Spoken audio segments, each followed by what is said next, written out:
Justice Science Subcommittee for our markup of our 2019 Commerce Justice Science Bill. Hello. I want to thank all the members for their participation and help. I want to particularly thank my chairman, Mr. Frelinghuysen, my ranking member, Mr. Serrano, our ranking senior member, Ms. Lowy, for your guidance, your advice, and help in putting this bill together. I deeply appreciate it, and the work of all the subcommittee members in helping us make this bill a reality today.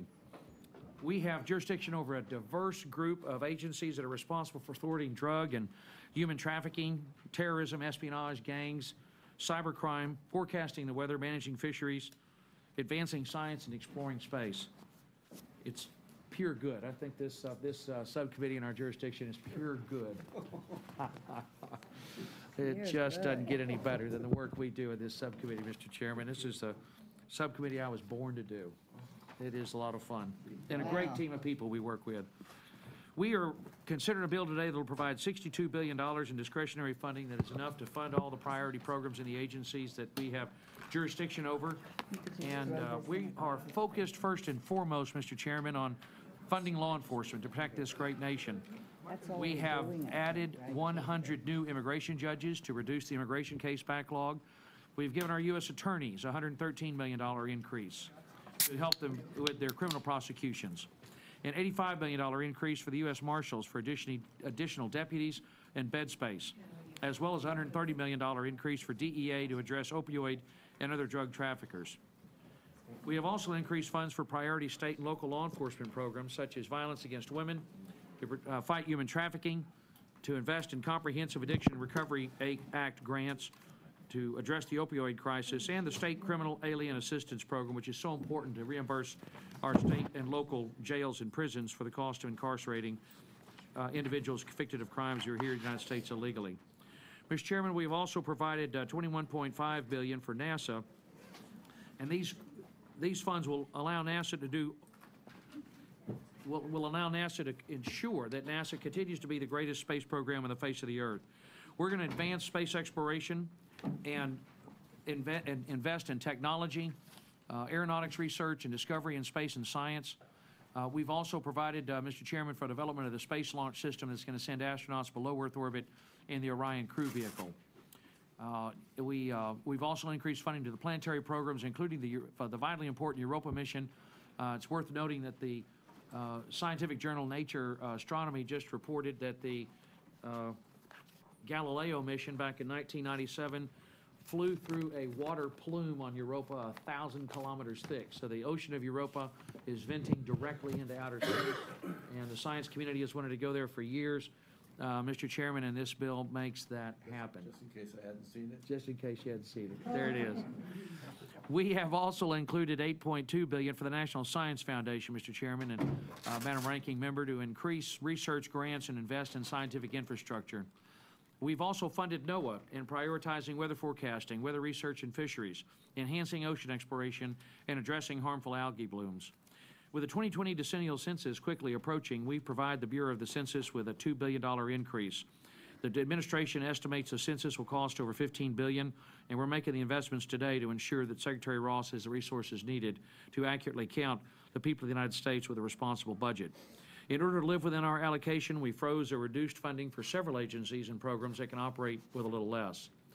We have also included numerous oversight provisions to protect the very scarce and hard-earned tax dollars that we are responsible for, such as requiring each agency to submit a spending plan, capping life cycle costs for poorly performing programs, requiring agencies that procure sensitive IT systems to conduct supply chain risk assessments in consultation with the FBI to protect against cyber intrusions, and requiring additional performance reporting from troubled agencies such as the Census Bureau and the Executive Office for Immigration Review. We are determined to reduce that unacceptable backlog of cases in those courts. With the vast majority of the programs funded in the bill unauthorized, it would be very helpful if the authorizing committees would work to do their job and authorize more of the programs in the Department of Justice and Commerce. I want to especially thank all the subcommittee members for their input into the bill and their participation in our hearings this year, and for all their suggestions and hard work. We've tried to address everyone's concerns and priorities in the bill, whether through funding levels or report language. And, Mr. Chairman, we're pleased to present you with the 2019 Commerce, Justice, Science Appropriations Bill, and I'm pleased to recognize my good friend, Mr. Serrano, for any remarks he'd like to make. Thank you, Mr. Chairman. I want to thank you for your work in putting this bill together and for listening to the priorities and concerns on this side of the aisle. Although we do not agree on everything in the bill, you have always tried to be fair to me and to our side, and I appreciate how we have been able to work together, and I mean that sincerely. There's a lot here that we can agree on in the chairman's mark. The bill provides $4.8 billion in funding for the Census Bureau, approximately $2 billion above last year's level and $1 billion above the request. At this critical time for the 2020 census, this investment will help ensure that the Bureau has the resources to move forward with its critical missions to ensure an accurate count. The bill also provides many needed investments in the National Science Foundation and at NASA, which will help ensure that our nation remains a leader in scientific discovery and development. And the bill includes increased funding for programs that focus on helping minorities, like the Hispanic Serving Institutions program at NSF, the Educational Partnership Program at NOAA, and the Minority Business Development Agency. The bill also avoids some of the worst proposals in the Trump administration's budget request. It does not eliminate the Legal Services Corporation, instead holding the funding level steady.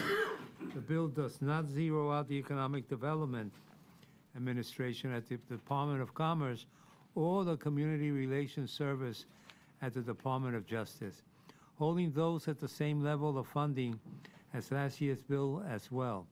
Our side would prefer to increase funding in all these areas, but the rejection of these program elimination proposals is a step in the right direction. There are still, however, many other problems that our side believes needs to be addressed. As in past years, there are several riders having to do with guns that are made permanent in this bill.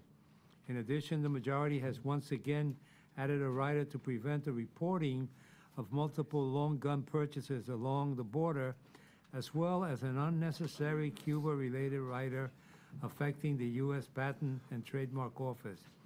There are also cuts to several important climate programs at the at NOAA, including the Coastal Resilience Grant Program and within the Juvenile Justice Program's account.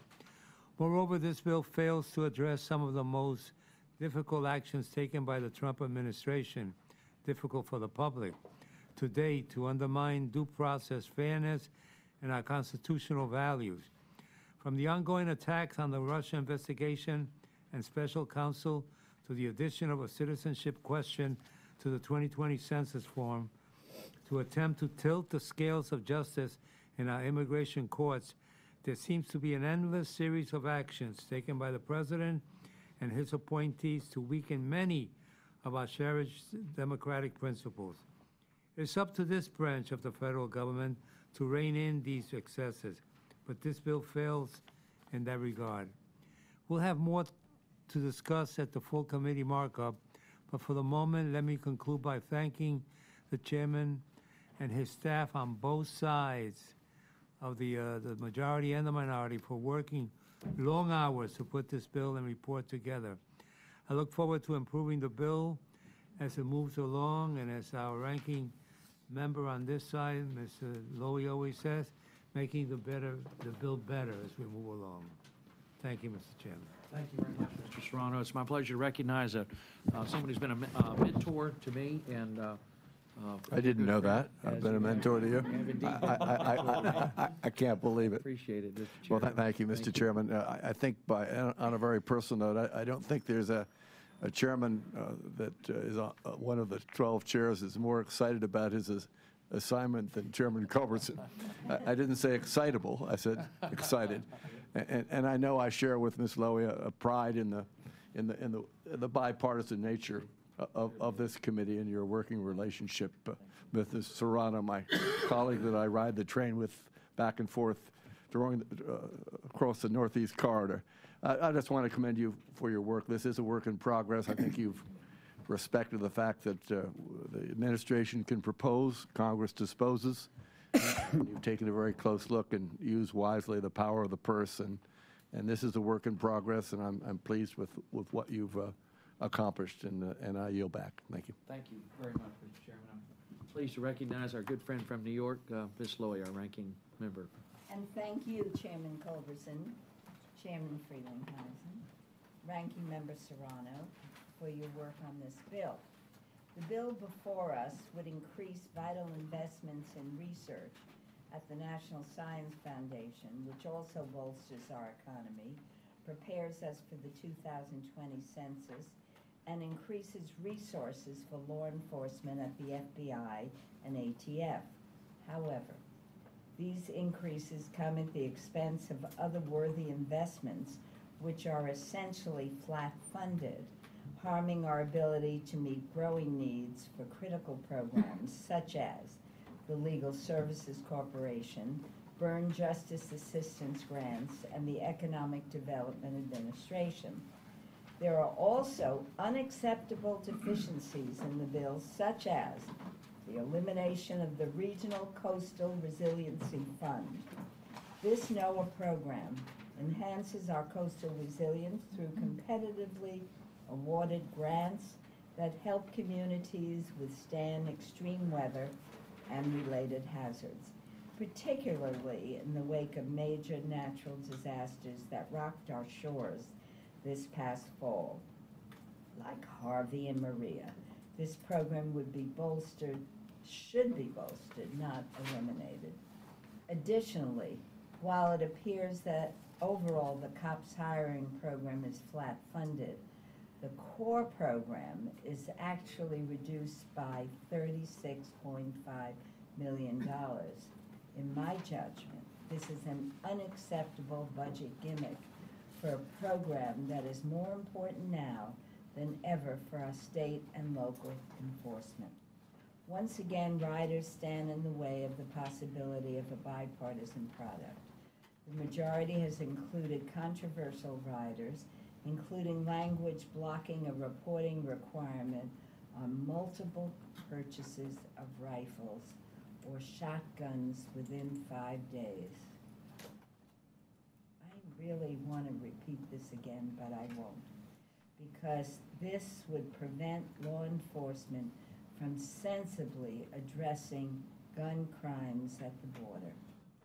Democrats are willing to work together to put forward reasonable bills that make sound investments in our law enforcement, our research capabilities, and our safety.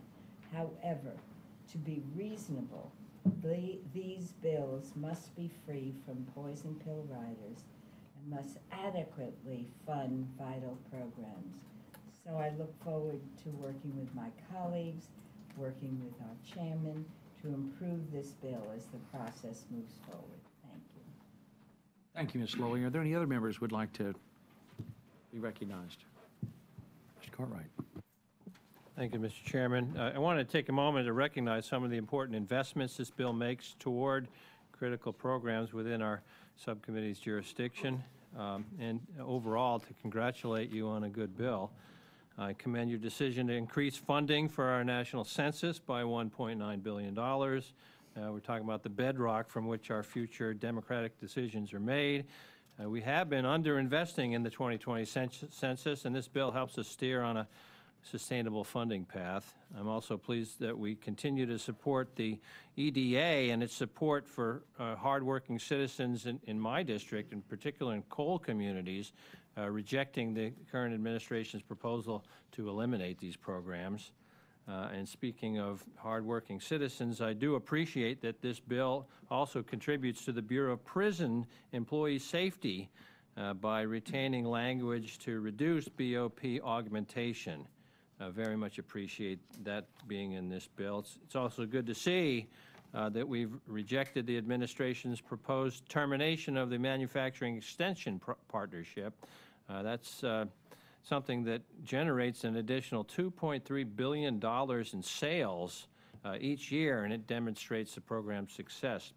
The bill also makes great long-term investments in the National Science Foundation that you've touched on. But given the considerably larger allocation that this subcommittee did receive. I am disappointed and troubled by the dramatic cuts that were made to some critical programs. This subcommittee really has an essential role to play in understanding climate change and preparing our nation for future storms. I believe our previous investment in climate work was already badly short, and this Mark proposes to cut climate work at NOAA by nearly 40%. NOAA's climate research work has been instrumental in preparing our nation for extreme weather events. Every year, it seems storms grow in number and in magnitude. Without a solid investigation and understanding of what potential extreme weather threats exist, we're not going to be able to mitigate their destruction in a sensible way. This Mark completely eliminates NOAA's climate competitive research program and concurrently cuts funding for NIST's climate data coordination. This past year, grants from NOAA have improved our ability to provide early warning of droughts and have played a key role in discovering the human and environmental pressures that present vulnerabilities, risks, and impact to climate variability and change in our nation's coastal regions. So, Mr. Chairman, I look forward to working with you as we continue to go through the process to find additional funding for these critical climate programs that will save lives and money. And with that, I yield back. Thank you very much. Anyone else wish to be recognized? Members, thank you very much, and I would now recognize Mr. Adderholt for a motion. Mr. Chairman, I move that the chairman's mark be reported to the full committee.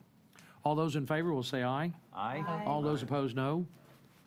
Thank you, members. The bill is approved, and we will move on to full committee. And I'd ask unanimous consent that staff be authorized to make technical and conforming adjustments to the bill as we move forward. I want to thank the staff for the superb work they've done. We really are blessed with a first-class staff, and I want to thank you. Mr. Chairman.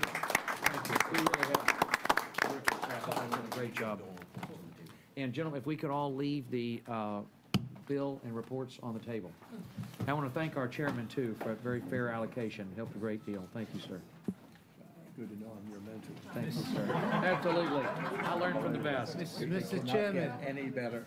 You really can't. This is really the best committee it is. Mr. Chairman.